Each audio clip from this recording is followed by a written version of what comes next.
Alright guys, back in the bait shop again. Today got the 4-piece torpedo. Let's get these little cool little hook hangers I picked up in Japan, by the way. If you don't want your hooks and everything when your box or your bait wrap getting stuck in there when you're trying to pull it out and getting all taking time away from your fishing, these things are pretty cool. So I actually have a bunch of them. If you guys want them on your baits when I ship them, just let me know. I'll hook you up.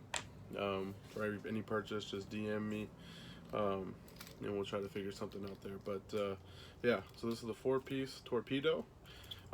Same body as the 3-piece torpedo. It's kind of the torpedo blank that I was showing yesterday, but this is the 4-piece, so it's got another segment cut into it.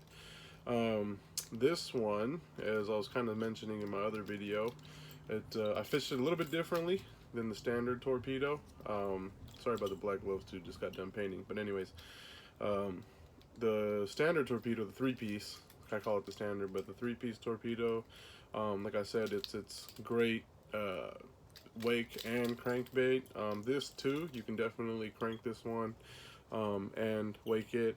My preferred fishing method of it is kind of a dead slow wake. So I use it and pitch it out there, try to get it into kind of brush and shadow areas, kind of typical wake bait scenarios, or if it's early morning casting on a point and whatnot. And I'll probably do some videos as far as where I like to fish my baits, but I want to do that on the water. But to just talk about this specific one, which is actually kind of an old school spray painted, scaled, kind of light trout color with hand dots. But this one is, it's got a really loose joint system on it. And as you can see, it curls up nicely. With that, I love to just toss it out and give it a really slow wake back. One of the techniques that I like, and I'll talk about it in another video when I talk about the sidewinder, same kind of deal, is dead, kind of a dead slow roll, as if you would kind of a HUD on the bottom, but doing it on top. So throw it out there, let the ripples go away. Unless they're really active and they're popping and jumping, then you can probably just go ahead and start your retrieve right away. Try to get it to flee. But if not, then I like to just chuck it out there, toss it, hit the water, let the ripples kind of go away, and then just slow creep it on top. And it'll kind of make a nice snaky motion. It's got some nice knock there. You can probably hear that. Squeaks, knocks. Great for nighttime fishing as a wake bait, but also great during the day. Got a really just killer nice little swim to it. Love the swim on this. I think out of the baits, I like the swim profile probably of this one or the Sidewinder the most. I like this one because it does have the bill, so you can go really slow and it will move. And the other thing is, when throwing in brush piles and stuff, you get that deflection. Now, with the build bait, you're kind of you have the option of cranking it down. I think with the Sidewinder, it's a lipless. It's a little bit better for when you want to rip it and let it kind of. What it does is it does this and it kind of shoots out with the head, whichever way it's kind of finishing, kind of like a glide bait. Obviously, with this one you don't get that, but the cool thing is you get that real slow wake coming. So you'll get followers sometimes, and at that point sometimes you can either rod twitch. Now, because it has a bill, unlike the Sidewinder, it's not going to shoot out, but you can actually kind of almost get it to slap water real quick, kind of like the bomber wake, same thing. So I know guys do it with the slammer. I've seen it done with the Wade Hogs from Toxic, Sick Bait too, but you can also do it with this one too. You can get that slap going. Or the other option is a quick crank down. So obviously, if you're around brush and stuff, if you pay attention to bluegill and whatnot, they'll try to run away, tuck away. So you can kind of mimic that when you got this build bait, because instead of just shooting out and staying on top, it's going to catch that water resistance. It's going to go down. And this one, you can crank it down. It's got a killer motion on the crank as well. And I think between the 3-piece torpedo and this one, I think one of the main differences is the 3-piece, in my opinion, swims more kind of like an injured fish. It's kind of got like a, what do you call it? Kind of like a handicapped swim to it because of that, just 3 pieces. So it's kind of more, wobbly. This one's very smooth, so I think this one's a little bit more fluid. And with the added joint, I think it just kind of, you get that extra sound and whatnot. Um, so yeah, that's kind of how I fish it. So I'm mainly fishing this thing on a wake. Have got bit cranking it, kind of like a, again, crank stop, kind of like a jerk bait. Got one fish on it that way, but honestly, I haven't really cranked this much. I really love the swim on it on a wake, so just a straight wake, and it gets great bites on it. So again, fishing this guy on straight braid mostly because I'm waking it, but I would say if I'm going to crank it again, I'll probably use co-poly and kind of explain that too. So wake baits typically, like I said, I don't have a good hook set, so with the braid, when they grab it, it's kind of like instant resistance to their mouth, and they pin themselves when they try to grab it and take it down. So they kind of get the hook set, you can kind of lean into them and get them. I think with the co-poly, with that stretch, as you're cranking, when they come and bite it, you can kind of feel the tug, and you can kind of let them take it a little bit more, opposed to like ripping it away from them. I guess it's kind of hard to explain, but that's just how the feeling I get when I'm fishing them. So for some reason, I just like using the co-poly when I'm actually going out there to crank per se. So, but yeah, this is model. I haven't made too many of them. I think I got one up there right now that I painted up that will be on the website soon. It's a pink one, but killer action. You can check out the swim video. I think I got a couple on my Instagram from a few posts ago. I do have it on my Facebook, Biggfeast Facebook page as well. You can check out the swim. I think I got all the models I'm coming out with. You can check out the swim on them. So, but yeah, 7 inches. Just a hair longer than 3-piece, just because of the added joint, got that space. And owner hooks, same thing, SD56 on the front, SD 50 or size 4 on the front, size 2 on the front, sorry about that, size 4 on the back. I like to, again, use a split ring on those. You could use a snap, build baits. Whenever I fish them, I like to use something to kind of free up the motion. It really gives a fluid swim, in my opinion. So, but I do know guys who fish it direct. They take the split ring off and they like to just have it directly tied. It works that way too. I will say, for whatever reason, if that line tie is just not, centered, you might have it swim to the side a little bit. Happens with slammers. Really happens to any wake bait, especially if you tie direct without any kind of, something kind of freeing up the motion. But in that situation, you just bend the line tie opposite to the way it's swimming. But most of mine, they're pretty thick baits, as you can see. It's my thumb, so pretty thick baits, got some good profile. I think the thicker the bait and the wider it is throughout, you get a little bit more better centering action, and kind of the buoyancy will kind of center it a little bit smoother. So when it's real tapered, that's when I see baits tend to lean a lot more. Less surface area on the water seems to do that. So yeah, so basically it's inside. I haven't really talked too much about it, but they are stainless steel. What do you call those? Eyelets, I guess. Same thing that's on the bottom where the hook hangers are, but that's in the joints. And I have a stainless steel pin. It's actually a nail. It's really thick too. So this little guy, those pins are in there in each joint, and it goes through the little screw eyes. So that also gets a nice little squeak in there as well. So, and as you use it, I call it kind of breaking in the bait, but I feel like the more you use it, the better the squeak gets, and it kind of over time, I know a lot of people say like rash and everything is broken in, but really that squeak for some reason does break in. So yeah, try it out. I think if you really beef up the hooks on this guy, or even the 3-piece torpedo, you can get it to kind of become more of a low float.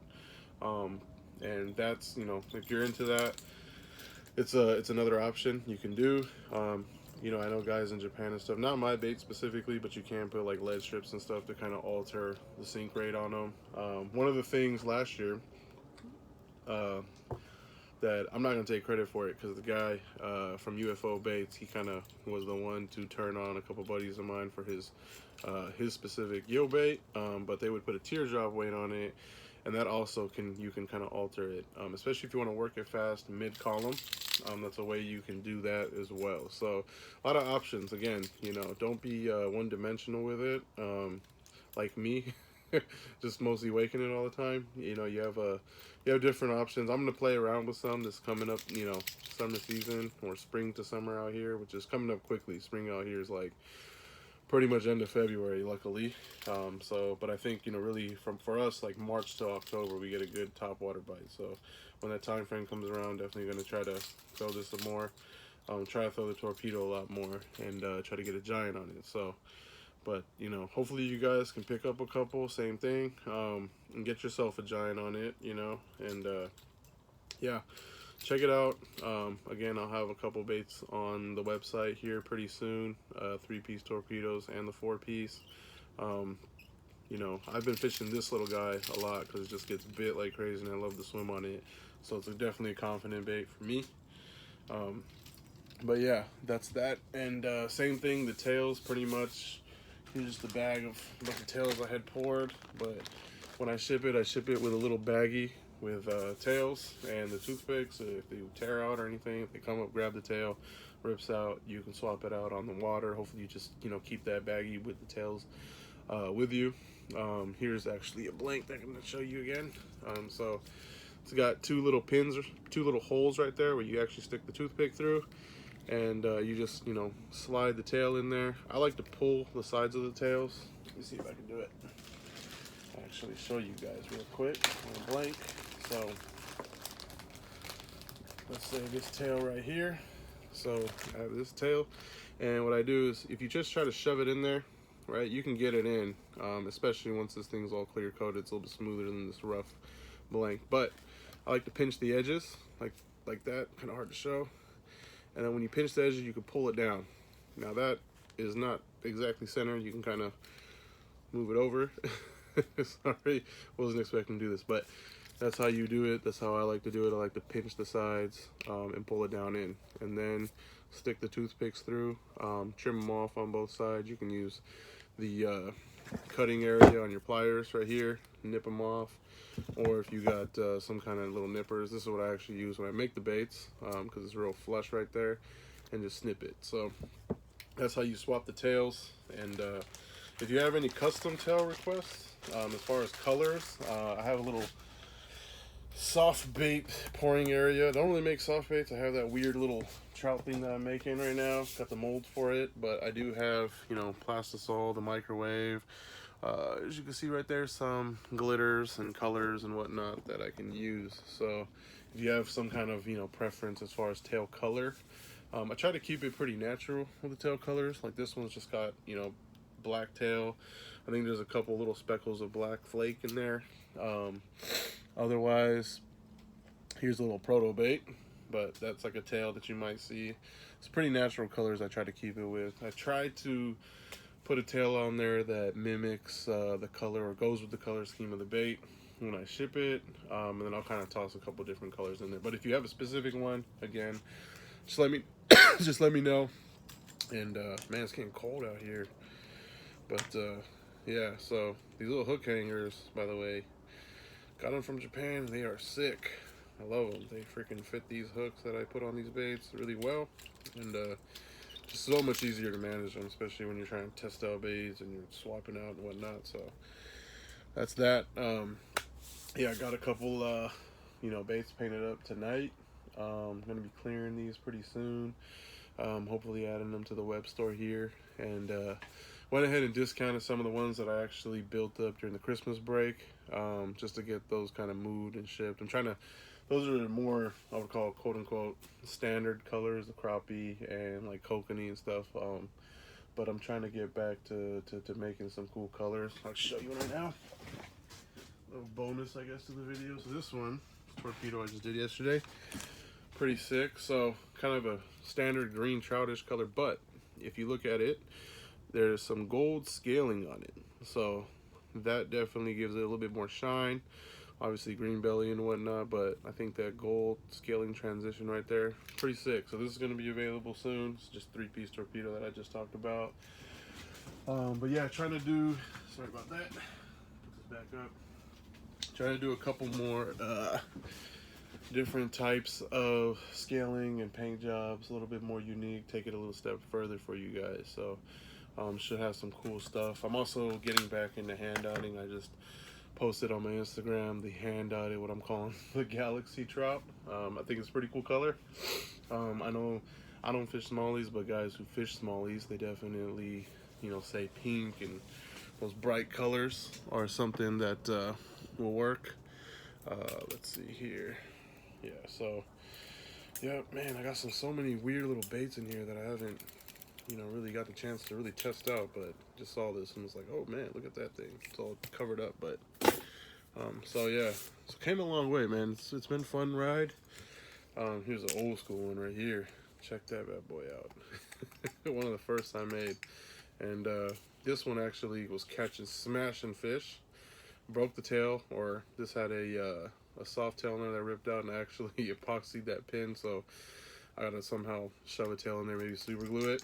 But yeah, I was fishing this, just caught a fish by a dock on it, threw it out by that dock again to see if there's something else lurking. This is more of a weird 2-piece crankbait that I made, but it gets bit like crazy. But I knocked the dock, and bam, the lip popped out on me, so it was kind of out of commission at that point. So it caught its fish, but that was kind of the last ride. But it got all destroyed, man. It's like bent right here, but yeah. So one of these days I might just go through some of the baits that I made in the past. They're kind of embarrassing a little bit, but they're kind of got to where I'm at. And but yeah, pushing these models right now. What I got in the works, this little guy, again, sorry it's all dirty and stuff, it's got covered up, but trout, little 3-piece, a little bit more realism here, wake bait, not too much crazy motion, really trying to go for a very subtle, realistic approach. You don't see trout like swimming all wild, you know, usually you kind of just see them cruising. That's what this is going after. Kind of has a trouty face. But yeah, still gotta test this guy out, you know, until I catch a good amount of fish and know it works. I'm not gonna release it. Again, all the baits that I've been releasing, they're all baits that I've personally fished, and I know they get bit, and so that's kind of the reason why, you know, they're getting released. Wouldn't be putting it out otherwise. So here's a little saltwater guy, and I'll do videos on these as they come. So, and I suck at doing videos. I'm kind of all over the place, but wanted to showcase some different stuff. This is a saltwater bait. Again, little 3-piece, working on it, different sink rates and stuff. Gonna be getting this out to hopefully guys that hit the salt, because I don't hit the salt as hard. Definitely don't want to take my little 10-foot John boat up there. So also want to give you guys a video of the boat one day, as soon as I get a chance to take it out and get my registration stickers and all that good stuff for that. And but yeah, and then maybe do a little video on the bait shop here that I work in. So just stay tuned. I don't know if anybody really cares for these videos, but just trying to get some information out there for you guys, and it's been pretty fun. So yeah, excuse me, you know, lonely in the bait shop. You guys are kind of like a weird way for me to talk. So all right, anyways, good night, and I'm gonna do another video here soon about the Sidewinder, because I'm gonna have a couple of those up. It's a sick bait, swims awesome. You know, I'm very happy about that one because it's a bigger bait, so I think the Giant's gonna get on that one. So, but yeah, I'll upload this and then we'll talk about that stuff later.